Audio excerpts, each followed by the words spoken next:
I got started from a very young age working with steel. My dad has a metal shop and it was my family's business. I actually grew up about 6 miles from here.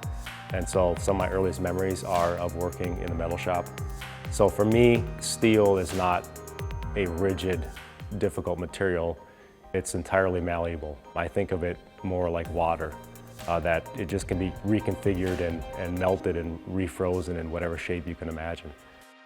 So starting from that young of an age, I have developed a skill to be able to realize in steel basically any form I can imagine.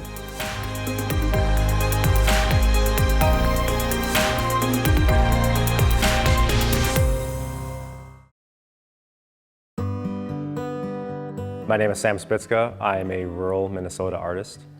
My work primarily is larger scale fabricated steel work, inspired by natural forms, whether it be bones or seeds or just the landscape in general. My work is very heavily influenced by the landscape surrounding me.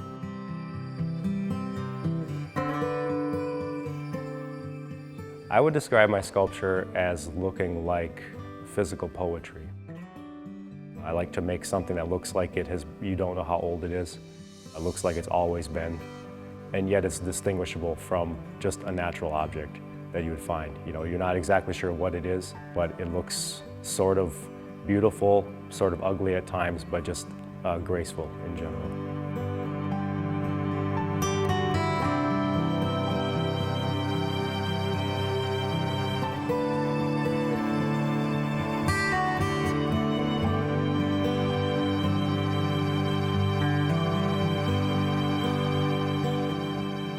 It does not look fabricated, but it doesn't quite look cast either. It's sort of confusing to people. Because of how labor intense they are to make them, I try to have my human hand visible in everything I do. And this is partly achieved through limited tools. I use very few tools to physically make the sculpture. And so the end result is something that looks really unlike any other steel sculpture. That's not a conscious attempt on my part. My goal is not to make something that looks purposefully different. I just try to make the best sculpture that I can, and that is the end result.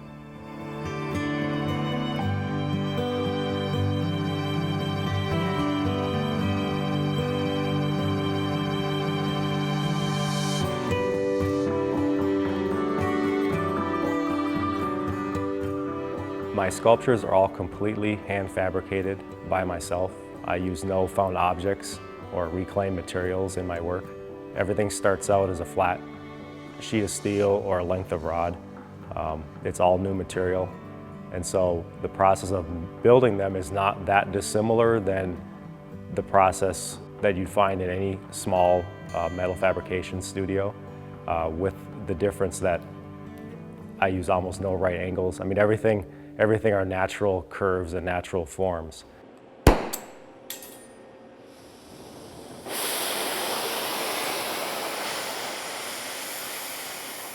So I start out with bending rod and build up a framework that's an armature of the sculpture that looks like a three-dimensional line drawing in space. And this is it is very similar to drawing. And so I have the freedom to make the forms however I want. But then that armature then becomes sort of the edge and the surface of the final piece. So then I will build up through cutting sheet steel, welding it in, a lot of grinding to get the curves and edges that I want. Until you finally have this finished form that looks solid, but in reality is mostly hollow.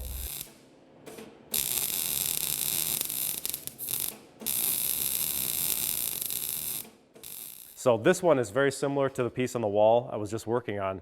That this rod that I bend, like it is the framework. This looks like a line drawing, you know, a 3D line drawing.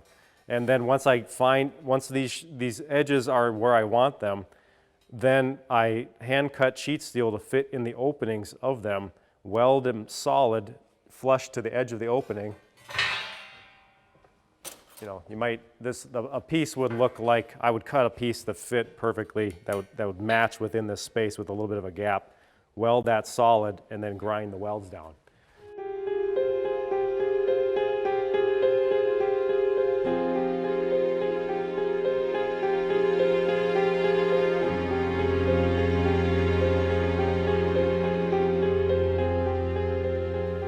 When people ask me, what does my work mean? I always think back to behind my old studio, there was a family, a pair of flycatchers, these birds, and they would always build a nest right behind the studio. And every time I'd go behind the studio, they would squawk at me and fly over to a line and just yell at me because I was disturbing them. I started thinking about the nests that they were building because you often find expressions of building, of creating, of the incorporation of unnecessary adornment into a nest. I think of my work as trying to find the highest expression of myself as a human in the world that is not that dissimilar from what other animals do. If I think of people looking at what I do, I would hope that my work would enlarge their experience of the world.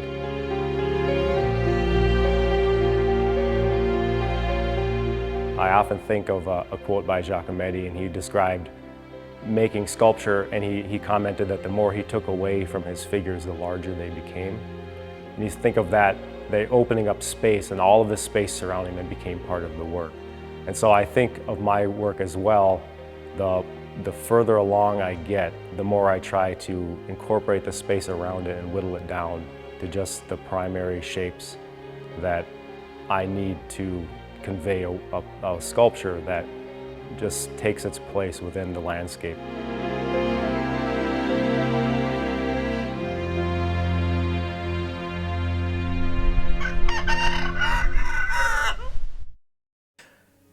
This program on Pioneer Public Television is funded by the Minnesota Arts and Cultural Heritage Fund with money from the vote of the people of Minnesota on November 4th, 2008. Additional support provided by Mark and Margaret Yakel-Julien in honor of Shalom Hill Farm, a nonprofit rural education retreat center in a beautiful prairie setting near Windham in southwestern Minnesota. ShalomHillFarm.org. The Arrowwood Resort and Conference Center, your ideal choice for Minnesota resorts, offering luxury townhomes, 18 holes of golf, Darling Reflections Spa, Big Splash Water Park, and much more. Alexandria, Minnesota. Explore hundreds of lakes, trails, and attractions for a great vacation or a place to hold an event. ExploreAlex.com. Tri-State Brain and Spine Institute, with locations in Alexandria, Edina, Crookston, and Maple Grove. Doctors dedicated to evaluating and treating all types of brain and spine problems, no matter how complex.